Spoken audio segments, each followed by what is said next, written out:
noches, esto es Luis Novarecio, entrevista. En un instante estoy hablando con el fiscal federal Federico Delgado. No voy a hacer demasiadas presentaciones. Sí me atrevo a hacer algo que no hago habitualmente, que es recomendarte que escuches la charla. Porque como si es un fiscal, queda lejos. Siempre cuando presento a algún fiscal, te recuerdo que es la representación nuestra en los procesos y particularmente en los procesos penales, el que está en nombre de la sociedad buscando que se haga justicia con un determinado delito. Y en este caso particular, te pido que te quedes a escucharlo por dos motivos, uno de fondo y uno de forma. El de forma, que puede parecer menos importante y no lo es, las formas son muy importantes, es porque se entiende de qué habla. Los profesionales de cualquier ámbito, te pasará a vos también en casa, tienden a utilizar un lenguaje críptico, raro, oscuro, para mantener el dominio de la situación. Si vos le entendés fácil a un médico, un ingeniero, un abogado, y pareciera como que ese profesional pierde poder, te pone en una situación de igualdad. Es un disparate fenomenal, sobre todo para los ignorantes que utilizan esta situación. Bueno, Delgado habla muy claro, se entiende, y yo creo que hoy vale la pena que escuches qué pasa, y ahí voy a la cuestión de fondo, en su situación personal, qué pasa con la justicia argentina. Yo creo que hay una enorme expectativa para que aquellos que robaron, aquellos que se corrompieron, los que corrompieron, tengan una sanción. Y me parece que va a ser interesante escucharlo. La razón de fondo es que nos ha tocado entrevistarlo en la jornada de hoy, lo he escuchado también con otros colegas, como Marcelo Slotoviazda. Un fiscal federal acaba de decir, me han apretado, estoy siendo víctima de apriete. Hoy trato de citarlo textualmente en la radio, en Radio La Red. El fiscal que vamos a entrevistar ahora dijo, la ley ha perdido el basamento ético y se ha transformado en un martillo para golpear a aquellos que piensan distinto. Bueno, si esto es así, y lo está diciendo el fiscal federal, me parece que estamos en un problema severo, que a vos que estás en casa y que te parece que un fiscal, los procedimientos penales, como otro te queda lejos, es casi por instinto de supervivencia que te aconsejo que lo escuches. Porque va en este sistema que él representa la garantía de la libertad frente al Estado, al poderoso Estado, no digo de este gobierno, del que pasó, del que va a venir, sino del Estado como tal. Ya lo recibo a Federico Delgado. Hola, Doc. Un gusto verte. ¿Cómo estás? Por favor, un placer. Gracias. Gracias por venir de vuelta. No, placer es mío. Sé que es complejo, pero bueno, gracias. ¿Arrancamos? Arrancamos. ¿Te están apretando? Sí. Sí.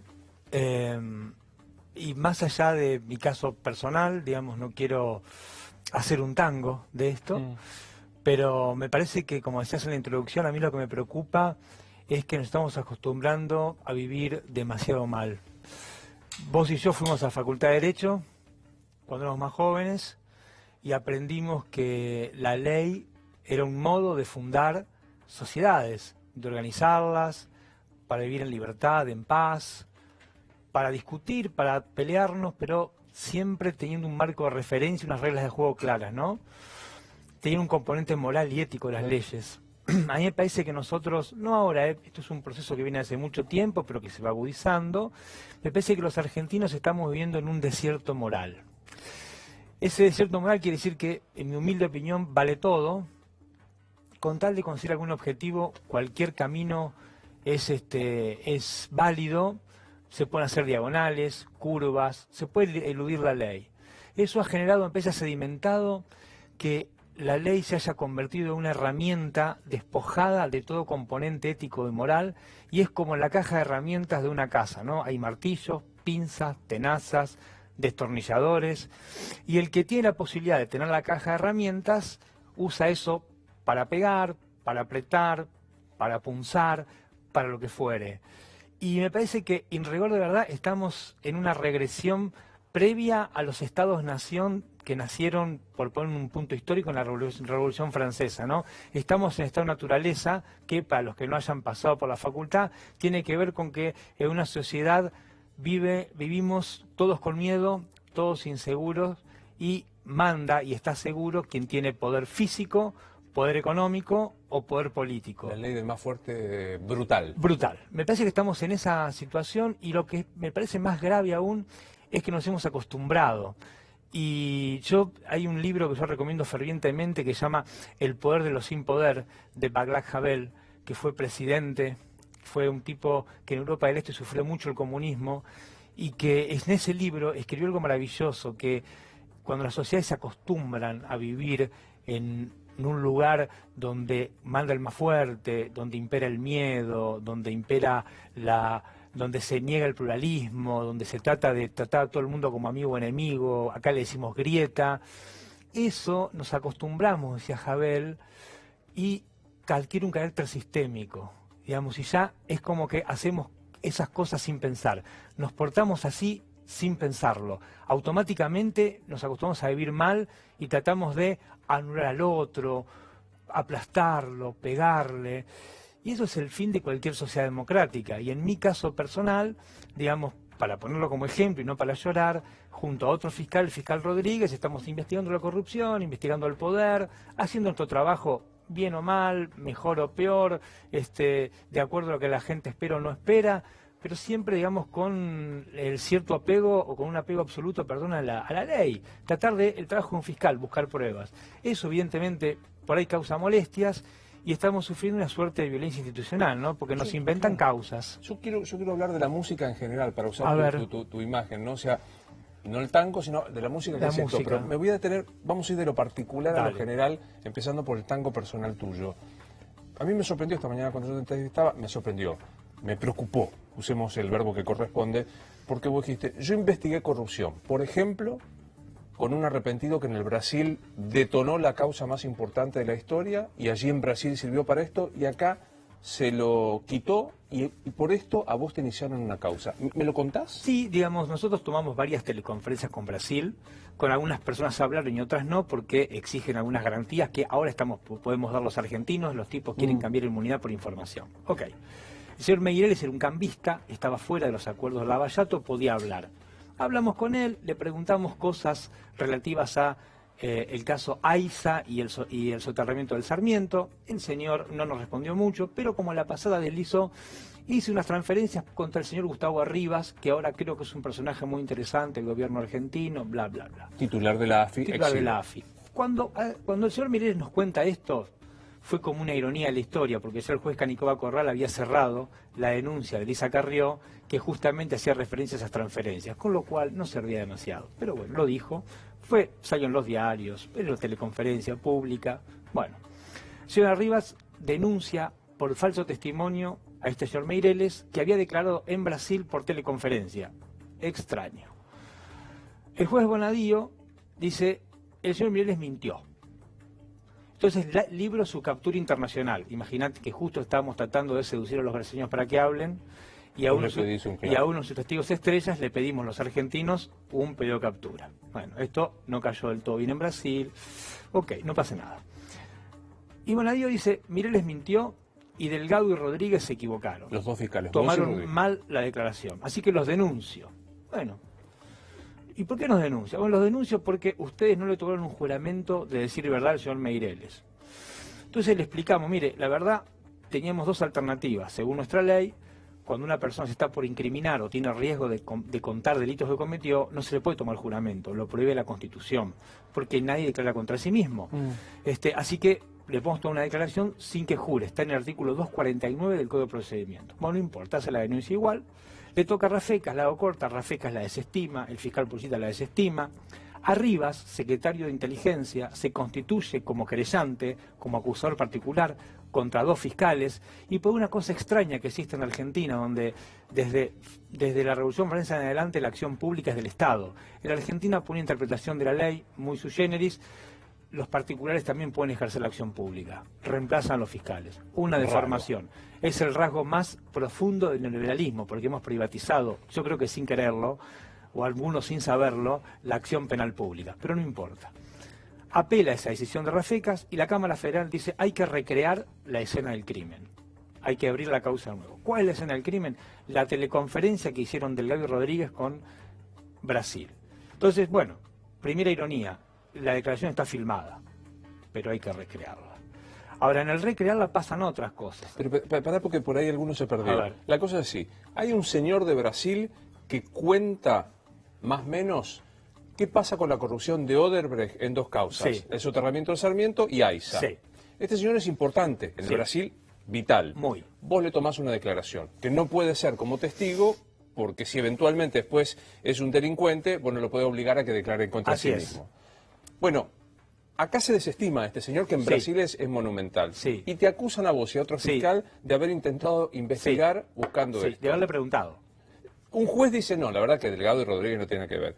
Y el señor del AFI insiste con esto y ahora le están investigando por esta situación. Claro, y no solo a mí, sino también a los técnicos informáticos que hicieron la conexión, a las señoras que eran traductoras públicas y traducción del portugués al español, a los secretarios que hicieron las actas y a un par de asistentes más, lo cual el mensaje para la burocracia judicial es tremendo, porque si no solo el problema es de los fiscales, sino también de todos los que participaron en el acto. Y cansa un poco tener tantos incentivos en contra solo para hacer el trabajo. Yo no digo que hago el trabajo bien, que lo hago perfecto o que soy el mejor, pero humildemente trato de cumplir con lo que dice la ley.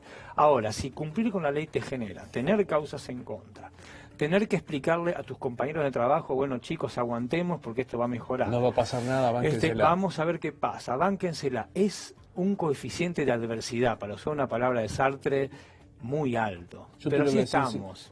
¿Cómo encima me citas a Sartre, que es mi favorito? Pero te lo voy a decir en un pensador lunfar. ¿Estás hinchado los huevos? Sí, bastante. Bastante porque cansa. Digamos, yo tengo alta tolerancia al fracaso, muy alta. Quizá porque como siempre fui un mal deportista, me acostumbré a perder siempre, entonces trato de que siempre va a haber un momento que no va a cambiar. Pero es difícil, porque es un momento de lo que decíamos hoy de la ley en términos como gran partitura musical. Si vamos a los compases y a las notas del pentagrama, vemos que es como que el pentagrama está siempre borrado, roto, al piano le faltan las teclas, los tonos no funcionan, está desafinado. Es difícil hacer música con un piano que está tan roto. Tengo que hacer la pregunta directa. Yo al principio te decía, ¿te están apretando? Me decís, ¿te aprieta Rivas? Bueno, es una forma de apretar. Una causa trucha es una cosa terrible, porque es el propio Estado fabricando causas ¿para qué? Si no. Digo, ¿por cuál fue el problema? Que es como que Delgado y Rodríguez tienen la culpa de lo que dijo Meireles. No tenemos la culpa de lo que dijo Meireles. Claro, él dice, no, se probó que las transferencias estaban...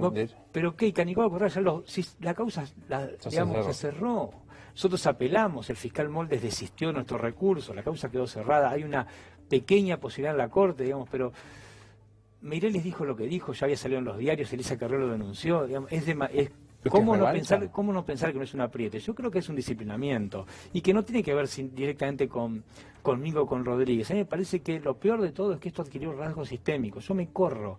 Yo creo que si en vez de Delgado hubiese sido Novarés, hubiese sido García, no importa quién. A mí lo que me asusta y me hincha un poco, para usar tu metáfora que es muy gráfica, es que me parece que ha adquirido rasgos sistémicos esta historia de que al poder en turno no se lo puede molestar.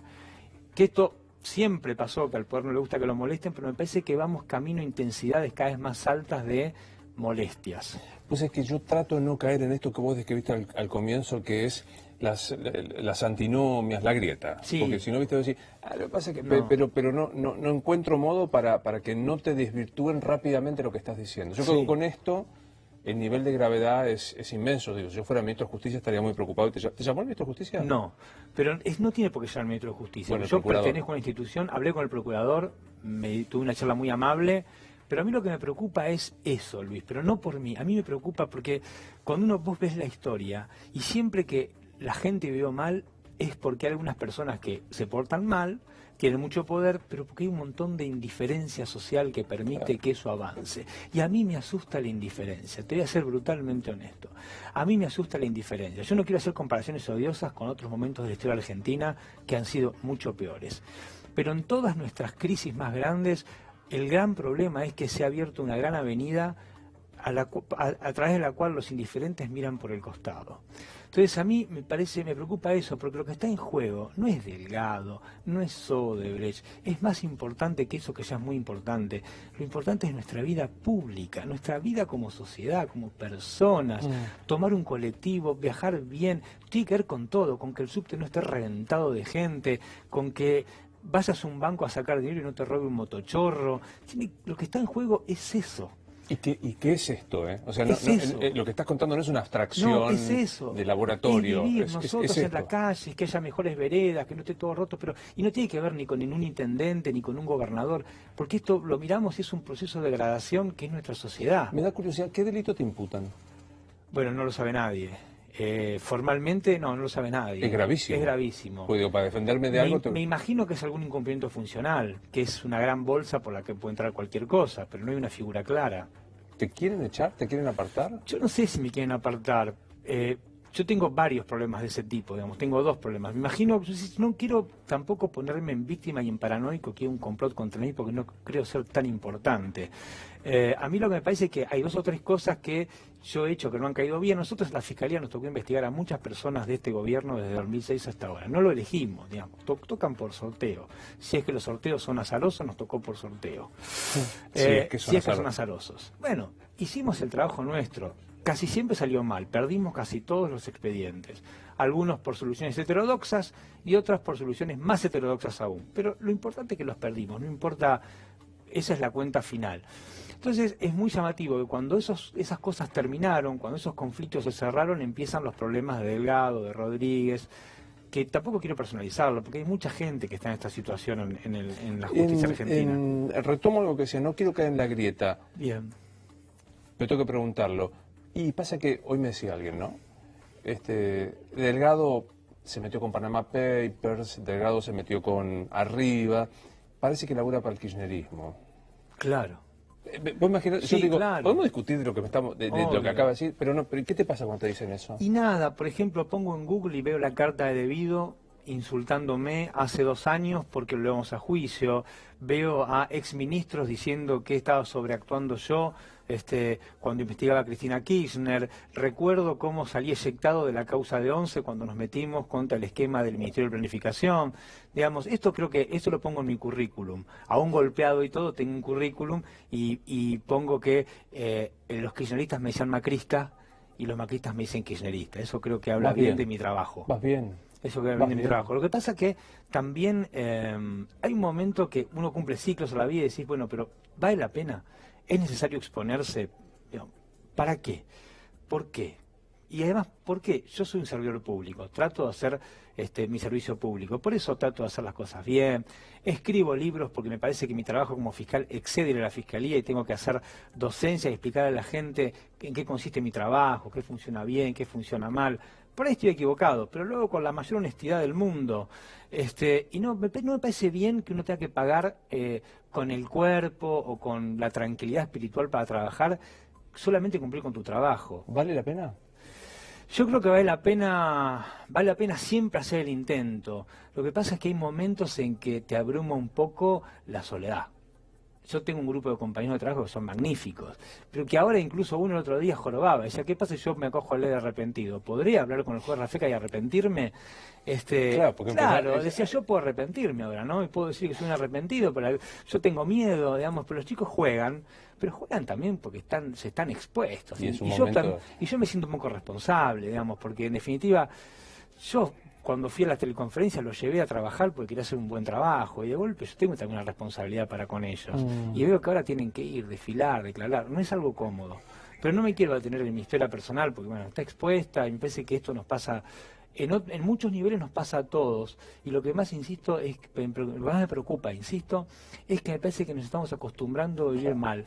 Bueno, y eso está mal. Hay algo que vos decís, ¿no? Bueno, la vieja expresión de Brecht, de que como a mí no me tocaba, no me importó.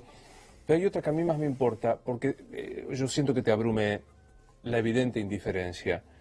Si sirve, cada vez que viene este programa, vos es que hay una medición absolutamente arbitraria que es el rating.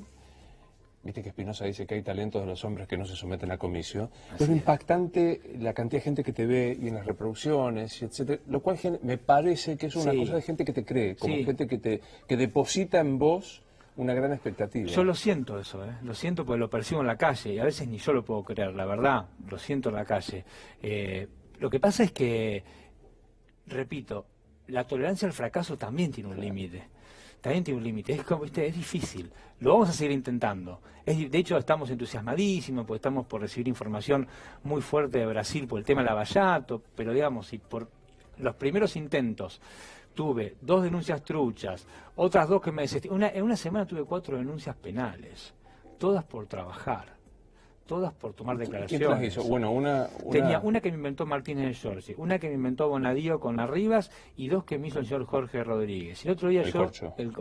Entonces yo hacía el otro día cuando ahora estamos por firmar unos convenios con Brasil, a través de los cuales vendría la famosa información que estábamos todos esperando desde hace 2 años. Bueno, empezaría a fluir. Digamos, cuando venga eso, que en principio parece que va a ser bastante fuerte, bueno, pónganse los cascos. ¿Y qué esperas de esa información que puede venir el Brasil? ¿Entender cómo circuló la guita? No, va a venir, no, eso lo sabemos. Sabemos cómo circuló la guita, eso lo sabemos todo. Digamos, tenemos hasta un mapa hecho y sabemos más o menos por dónde pasó. Lo que van a venir y le vamos a poner cuerpo a la historia. Le vamos a poner cuerpo a la historia. Todo el tiempo leemos en los diarios, muchos periodistas de investigación acceden a sobrenombres. Bueno, en principio, y Festanca, Dubidoso, Tuta, hay un montón de personajes que aparecen en el caso de Odebrecht como fantasmas con sobrenombres, y bueno, en principio vamos a acceder le vamos a poner cuerpo a eso. Odíame 30 segundos, pero hace No. lo que vamos a hacer. Resumime qué es Odebrecht para el que te está viendo y no tiene la menor idea. Y Odebrecht es un gran ejemplo a escala continental de cómo se robó dinero público que nos quitó jubilaciones, seguridad, colegios, hospitales, rutas, subtes. Eso es Odebrecht. Es plata pública, es riqueza nuestra. O sea, era plata que pagamos entre todos, que producimos entre todos, que supuestamente para satisfacer una necesidad, una ruta, un hospital, se inventaba una licitación, empresarios amigos se quedaban con la parte del león y en algunos casos hizo la obra, en otros ni siquiera. Marcel Odebrecht lo dijo con una claridad que asusta, pero que es maravillosa. Dijo, nos dimos cuenta cómo había que hacer negocios en nuestro continente y teníamos 2 caminos. Arreglábamos con los presidentes directamente o bien buscábamos interlocutores locales y nos asociábamos, entre múltiples comillas, con ellos. Entonces lo que se hacía, se inflaban precios y con en ese espacio, en esa plusvalía del inflador, venía la coima que se repartía. Es eso. Digamos, es simple, pero es mucho. ¿Y acá en la Argentina qué opción se usó? ¿Hablar directamente con los presidentes o la cooperación local? Acá la cooperación local, no sé la pata local. Hay un video, tengo un segundo, claro, maravilloso, que hay una convención, yo no sé si es del UNASUR o yo qué sé, no me acuerdo de uno de esos organismos que se inventaron en los 2000, y está Marcelo Odebrecht con otra persona muy extendidos en una convención de empresarios y dirigentes políticos, como riéndose muy extendidos. Viene un presidente de un país a saludar y el tipo le dice, espera. Y el presidente se queda parado, esperando. Ellos siguen hablando, que por ahí podemos hablar del Rosario y Newell's, digamos, porque te das cuenta que están muy extendidos, y el presidente espera, y en un momento dice, bueno, espera, se levanta y se va con él. Digamos, y el presidente se la bancó ahí. Se la bancó. ¿Te acordás que el presidente era? No me acuerdo, creo que era el de Perú, no quiero mentir, creo que era el de Perú. Y es maravilloso. Por las dudas, Perú, el Odebrecht fue un escándalo. Sí, bueno, renunció el presidente, le costó el cargo. Es maravilloso. Y el tipo después, cuando declara ante Moro, ya como arrepentido, entonces dice cómo era el mecanismo, el famoso mecanismo que vimos por Netflix. Entonces cuenta los 2 modos que tenían de trabajar. Depende de la complejidad de la relación entre el Estado y los empresarios que hacen obra pública. De esa complejidad dependía si hablaban directamente con uno o con socios locales. Lo que vos dijiste, la plata nuestra, además es un poco el primer fundamento de Bonadío ahora en Cuadernos. Sí. ¿Qué te pasa con ese fallo? La verdad no lo leí, pero tengo muchas esperanzas con eso, historia de los cuadernos. Pero también tengo el miedo a que los argentinos no las aprovechemos. Me parece que tenemos ahí un componente que no lo tuvimos nunca, que son los acusados diciendo, sí, fui yo. Tu experiencia, mi experiencia indica que el acusado en general niega el hecho. Claro. Niega y pide careo, como dicen los abogados. Negás y pedís careo. Y acá tenemos un montón de empresarios que son personas muy importantes que dicen sí, fui yo. Y algunos funcionarios dicen sí, fui yo.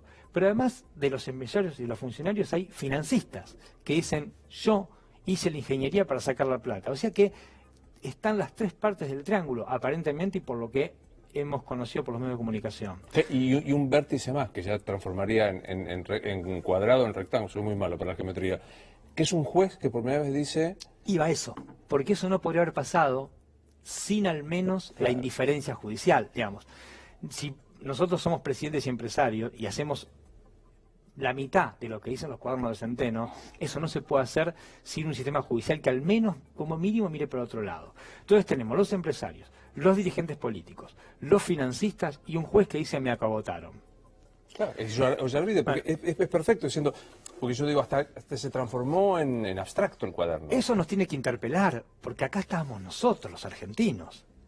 Quiere decir que eso era un formato de organización social. Nuestra sociedad, durante un tiempo, mucho, poco, 10, 20, 30 años, no importa la cantidad, funcionó así. Y estábamos acá. Y es probable que todos con intensidad diferente somos responsables. Y también por nuestra indiferencia, pero siempre nos pasan cosas por indiferentes. Sí, yo no me acuerdo si fuiste vos que lo dijiste acá, estoy casi seguro que sí, pero no quiero poner palabras en vos, entonces. Respecto de que los empresarios, ante el temor de ir presos, confesaban rápido. Claro. Y los políticos, en cambio, eran más duros. Sí, eso nos explicó el fiscal brasileño. Claro, eso lo dijiste vos acá. Sí, acá. Acá lo dijiste, ¿no? Porque además la información es finita. La historia, una historia de corrupción tiene un principio y un fin. Entonces vos te puedes arrepentir en tanto y en cuanto tengas información para dar a la justicia. Ahora es finita la información. Claro. Entonces yo tengo que dar más y más. Se genera una competencia atroz en términos éticos, pero es una competencia al fin. No quiero caer en el nombre para que no parezca, ves que está ahora pasarías a ser antikirchnerista, no, pero digo, ¿qué te pasa cuando escuchás a la expresidente, cuando leí el escrito los otros días de la Ruta del Dinero, dice no existió, y yo digo, a esta altura el partido está el corrompedor, perdón el neologismo, el corrompido, el controlador, parte de la Ruta del Dinero y el lavador. ¿Por qué siguen diciendo que no? Mira, el otro día estaba haciendo un trabajo académico y estaba leyendo... Dije una barbaridad, corruptor y corruptor. Está bien. Perdón. Las cartas de Platón, la madurez de Platón, donde el tipo explica por qué se corrompen los cuerpos políticos, por qué las sociedades se pudren. Y el tipo, al final, lo estoy reduciendo, perdón si algún profesor nos está viendo, dice, bueno, porque en un momento la parresía dejó de funcionar. ¿Qué es la parresía? Hablar con franqueza. Cuando las sociedades dejan de hablar con franqueza, empiezan los problemas. Ahora, hablar con franqueza tiene un costo, porque uno se arriesga. Es decirle a un amigo lo que no quiere escuchar. Digamos, siempre es costoso. Ahora, pero al fin de cuentas, al fin del recorrido, esa franqueza es lo que nos garantiza relaciones claras en términos micro, que después son claras en términos macro. O sea, solo vivimos bien si somos lo más francos que podemos. Claro. Y a mí me parece que lo que expresa nuestra vida pública es mucha falta de franqueza, mucha miseria, mucho miedo pavote, que no sé por qué, que dije esto, que me abstuve, que acá, que allá, pero en el barco estamos nosotros. El barco está cada vez peor, tiene cada vez más lodo, cada vez más agua sucia. Entonces, ¿para qué nos sirve esa especulación y ese miedo a ser francos? Suponete que voy a entender el miedo, suponete que encuentro conveniencia en alguna... Digo, no es que no fue bien, la historia sería, pero digo, si la misma situación, mismo remedio, vamos a tener el mismo resultado, hay algo que es muy interesante. Nadie niega, o por lo menos en estos casos de los cuadernos y del tuyo, nadie niega taxativamente tal cosa. No. Porque digo, ahora tenés, ejemplo, Techín, Pescarmona, Calcaterra, Uberti, José López, y quien sea. Pero lo que dicen es, pero él también afanó. O sea, es un modo, los kirchneristas dicen, pero Macri también afanó, y Macri dice, pero mirá esto, es impactante esto, ¿no? Es horrible, porque en definitiva es una carrera a ver quién tiene más pecados o faltas en la bolsa, y es como que te exculpa ser más o menos ladrón, digamos, cuando uno se aleja, uno toma conciencia, cuando mira el debate público, y yo me incluyo también, digamos, sí, claro. la pobreza que tenemos, pero esa pobreza en nuestro debate público, acusarnos que, bueno, yo robé pero vos robaste más, yo soy ladrón pero usted no tanto, yo robaba pero hacía, ustedes se la llevan fuera del país, cosas que escuchamos todo el tiempo. Digamos, pero ¿cuál es el fin de eso? ¿Cuál es el aspecto remunerativo? ¿En qué nos conviene como sociedad? Claro. Digamos, es difícil de comprender. Sin contar que en el derecho penal no hay compensación como el derecho civil. Absolutamente. Digo, el delito de mi oponente no extingue el propio, ni compensa, ¿no? Absolutamente. Y esa historia de los juicios orales por ahí tendrían, yo creo que nos podrían ayudar mucho, si los hacemos bien, para ser un poco optimista, ¿no? Todos estos juicios orales que están caminando, que algunos uno puede estar más de acuerdo, menos de acuerdo, pero parece que nos haría bien poderlos ver por televisión, para que las cosas se expongan, para que podamos ver las emociones, porque lo que hacemos nosotros en primera instancia es escrito, está mediado por nuestra subjetividad, por la palabra, por las actas. A mí me parece que sería algo muy sensato que la justicia, cuando empiecen los grandes juicios orales, ya perdimos la chance de transmitirlos por televisión y que la gente pueda escuchar el ratito que tiene libre, si le interesa, 1 minuto, 2 minutos, 10 minutos, 15 minutos, para que vea las personas ahí, en ese momento, en esa instancia, y pueda, porque es distinta la percepción. Uno se conecta de otra manera, se conecta con las emociones, se conecta con los gestos, con las caras. El problema, yo creo que fue el juicio de María Soledad Morales, no me lo acuerdo, que era un tribunal colegiado y que uno de los jueces le hace un gesto a uno de los vocales en ese juicio renunció. Creo que renunció. Digamos, tuvo que renunciar. La cámara de televisión mostró eso. Te hago preguntas que sí. trataron de venderte más, Bolonqui, pero yo te hago las preguntas. Vos recién hablabas te genera expectativa la causa de los cuadernos. ¿Es Bonadío el mismo que te hizo la causa a vos? Sí. La justicia nuestra está toda sospechada. Estamos sospechados. Y es la justicia que tenemos. Por eso me parece que es también muy importante lo que pueden hacer ustedes como medio de comunicación, tratando de... Estamos todos sospechados. No, pero no importa, pero tienen una posibilidad que no tenemos nosotros, que es llegar a mucha gente y hacer mucha docencia, eso es magnífico. Y explicar que más allá de Bonadío, más allá de su historia, que la tiene, más allá de su rol ahora, en este momento, lo que está en juego no es algo que es lejano a nosotros, sino que es nuestra vida la que está ahí. El instinto de supervivencia. Eso es. Si no te agarra como un imperativo ético, eso es que,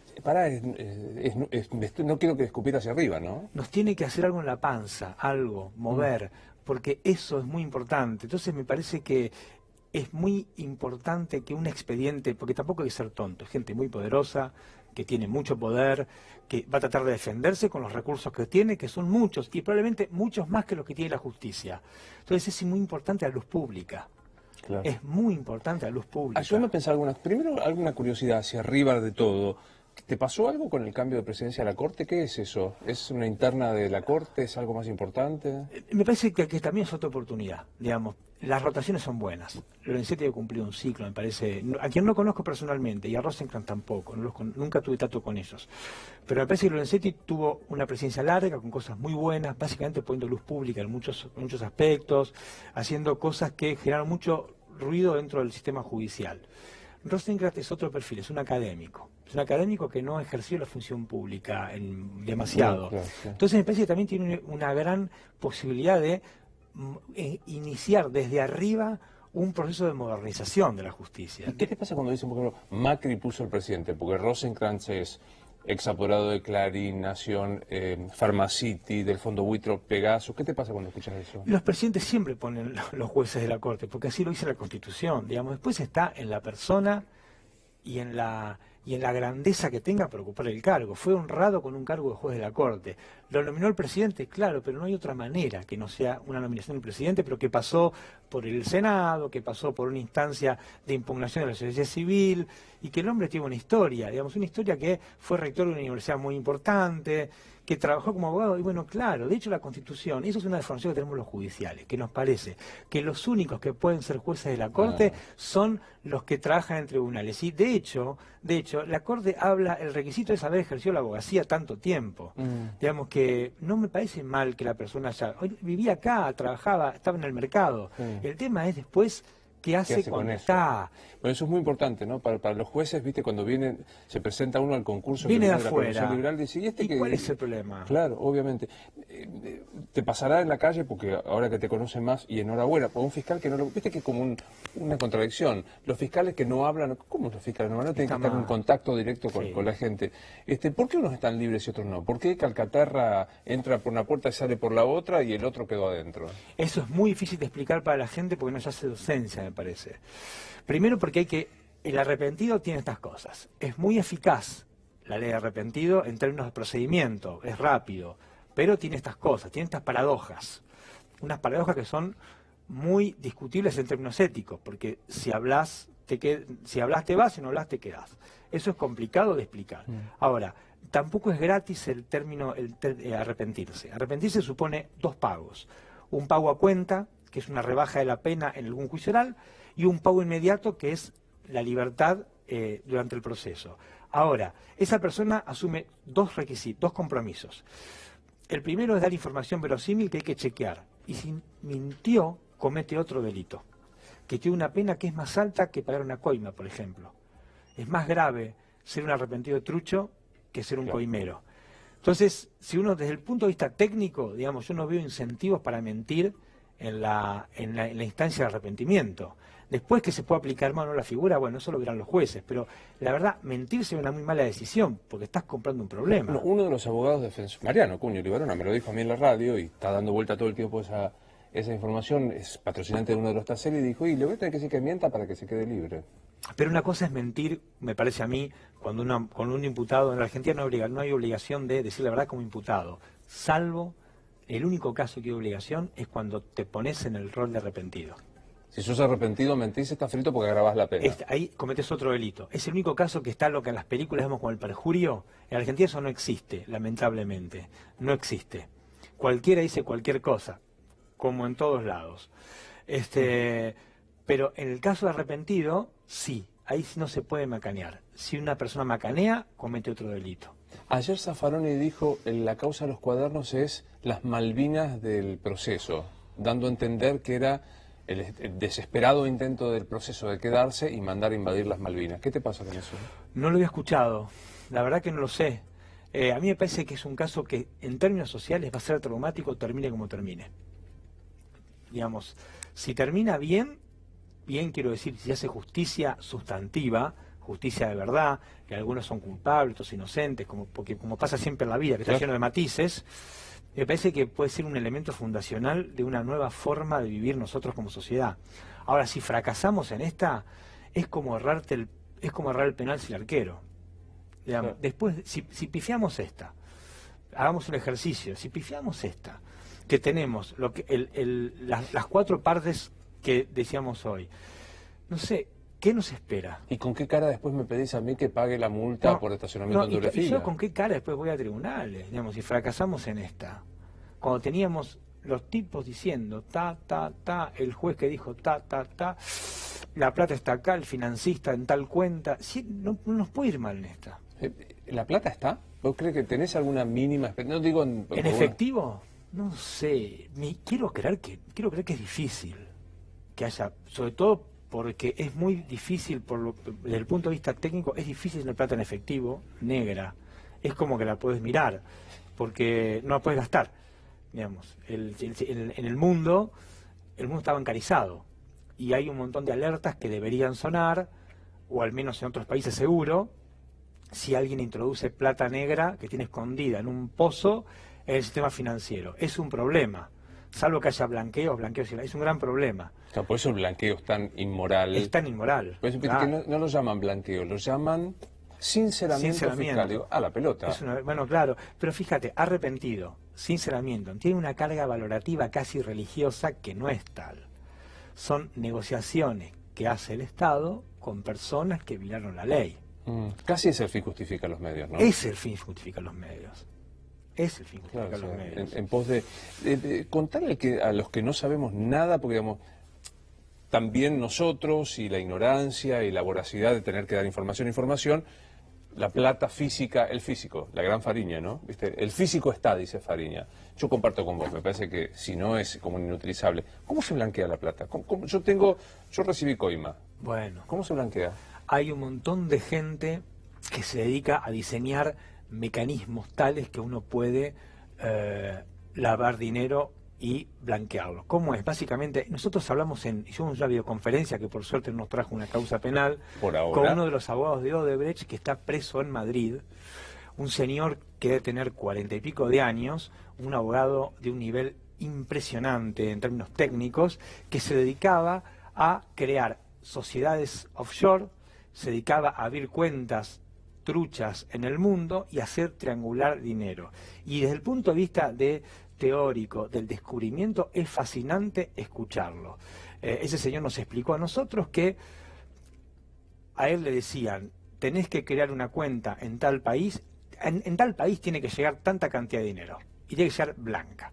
Él tenía 10 sociedades offshore que las había armado en 3 o 4 paraísos fiscales y a partir de ahí, con meros Mails, para explicarlo claramente, hacía movimientos que en algún momento, 4 o 5 iban, venían, llegaban a un lugar, en aquel momento era la banca privada de Andorra, al lado de España, y a partir de ahí el dinero llegaba blanco a una empresa que estaba a nombre de José Cámara, sociedad anónima, pero cuyo apoderado era Carlos Pérez. Y Carlos Pérez era quien en rigor de verdad era el testaferro, a su vez, del dueño real. Y ese señor iba y retiraba ese dinero, lo movía ya en blanco. Claro. O sea, a mí me pagan la coima. Yo nombro a Carlos Pérez de testaferro y este señor se dedicaba a pegar la vuelta a la guita para que mi testaferro sacara la plata y me la diera. Así es. Vos llevas el efectivo, el físico, a una cueva, y en esa cueva te dicen, señor Novarecio, ¿dónde la quiere? La quiero en África, en tal país. Quédese tranquilo. Una semana es confianza, ¿eh? Es confianza. Es un vértigo, claro. Es confianza. ¿Y cuánto te cobraba más o menos? No sé cuánto cobraba. Porque este señor era empleado de Odebrecht. Odebrecht desdobló la empresa. Claro. Entonces era un empleado que estaba contratado como abogado y su trabajo era vivir en Europa recibiendo mails con órdenes cifradas para crear mamuscas, mover esas mamuscas y depositar el dinero donde le dijeran.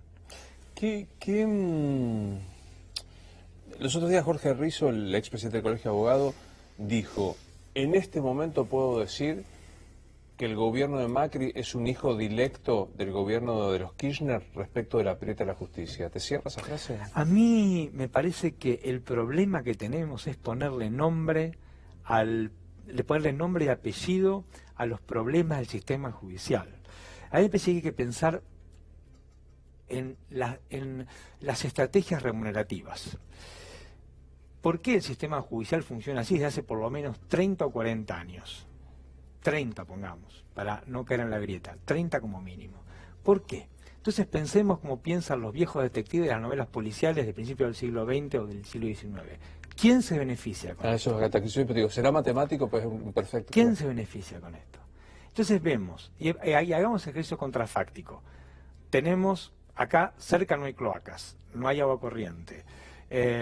Tenemos mal transporte público, las rutas son un desastre, la gente se muere cuando hay inundaciones. Bueno, ya tenemos algunos indicios claros, no hace falta ser un físico ni un intelectual brillante para darse cuenta que hay un sistema, hay un grupo de personas pequeño, probablemente pequeño, pero poderoso, que se beneficia con un sistema judicial que es ineficiente, que es ineficaz, que tarda mucho y que construye, mal que me pese, construye olvido y después construye impunidad. ¿Y ha tenido excepciones? Claro que ha tenido excepciones. Hay momentos que se ha portado bárbaro, el juicio de la Junta, el juicio de 11, hay muchos. Pero esas excepciones me parece que no tienen que hacernos perder de vista la perspectiva y el movimiento claro. El movimiento claro es olvido, más olvido igual a impunidad.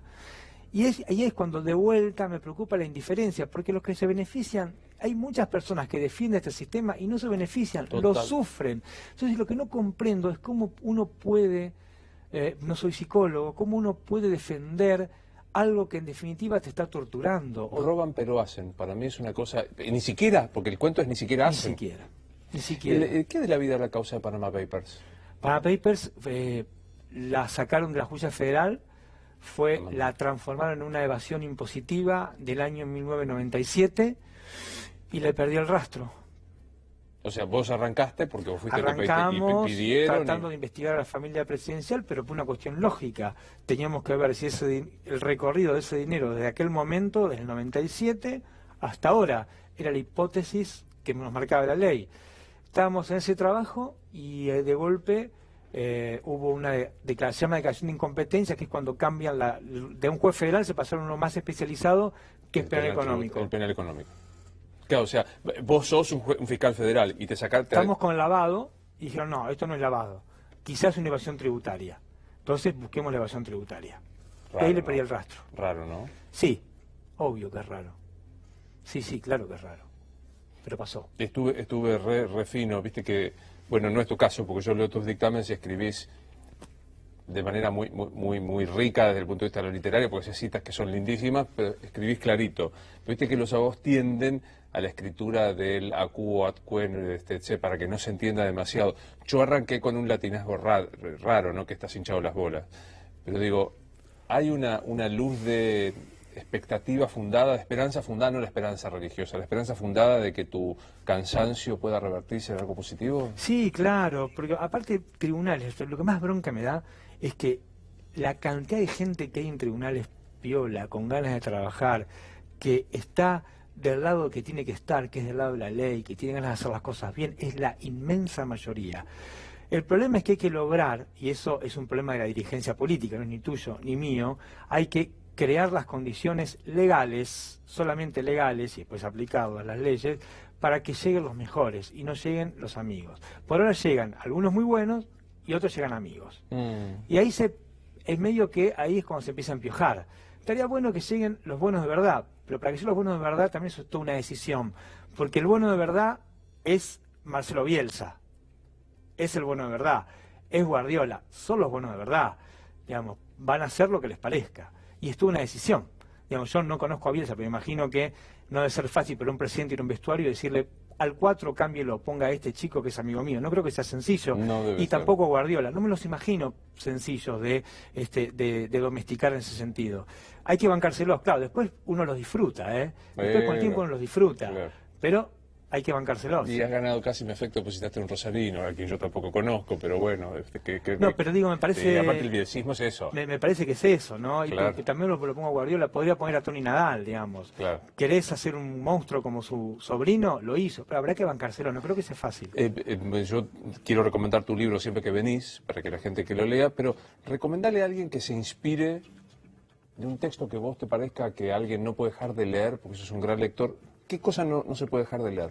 Y en este momento estoy releyendo, y lo recomiendo fervientemente, El poder de lo sin poder, de Václav Havel. Ahí está, para aquellos que quieran El buscarlo. poder de lo sin poder. Porque está bueno, porque lo puedo un minuto para contar el Más contexto. vale.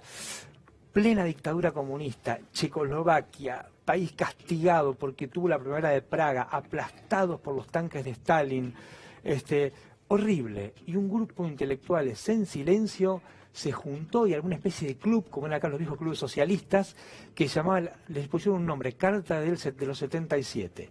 Y empezaron a hablaron, algunos fueron presos, se la bancaron.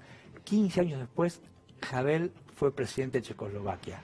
Digamos, ¿cómo empezó? Como empieza el mundo, las sociedades, hablando. Porque Sí. la gente hablando crea poder, crea estructuras sólidas. Acuerda. La potencia de hablar es la palabra, que es uno de los dones magníficos que tenemos. Por eso somos portadores de derechos desde que nacemos. Es maravilloso. Tenemos derechos desde que nacemos y podemos hablar. Bueno, podemos construir, hacer cosas con palabras, como decía Austin. Pero bueno, me parece que a veces los pequeños dispositivos, las relaciones, el concepto del poder en términos relacionales hace que nos vayamos separando. Claro. Y vayamos dejando de hablar. Hay algunas corrientes de filósofos que, viste, son denostados. Mirá los nombres que le ponen. Los cínicos, claro. Claro. Es decir, los sofistas. Yo Oh. tenía uno de mis perros se llamaba Protágoras en honor Claro. al filósofo. Y Protágoras decía, el poder, la justicia es lo que el poderoso dice que es. Claro. ¿Aplica en la Argentina? Yo creo que, bueno, es muy crudo, pero es lo que está pasando en la Argentina. Me parece que está pasando acá. La caja de herramientas que vos decías al principio. Exactamente. La ley es algo, un juez tiene un poder, un juez penal te puede tener 10 días preso sin explicarte por qué. 10 días hábiles, preso sin explicarte por qué. Después te puede pedir perdón, pero después de esos 10 días tu vida no va a ser nunca igual. En esos 10 días puede terminar con tu vida personal, con tu libertad, con tu patrimonio, con tu subjetividad. Es tanto el poder que tienen los jueces, es tan grande, que por eso me parece que no hay que asustarse, hay que tomar conciencia y hay que ser responsables. Y nosotros, los que aplicamos la ley, también tenemos que ser responsables. Entonces me parece también decisivo que empiece a haber sistemas de premios y castigos, que tengamos que rendir cuentas, que no puede ser más lo mismo la Biblia que el calefón. No puede ser que vos te levantes con la pata izquierda y digas, a este tipo lo llamo indagatoria, a este tipo lo sobreseo.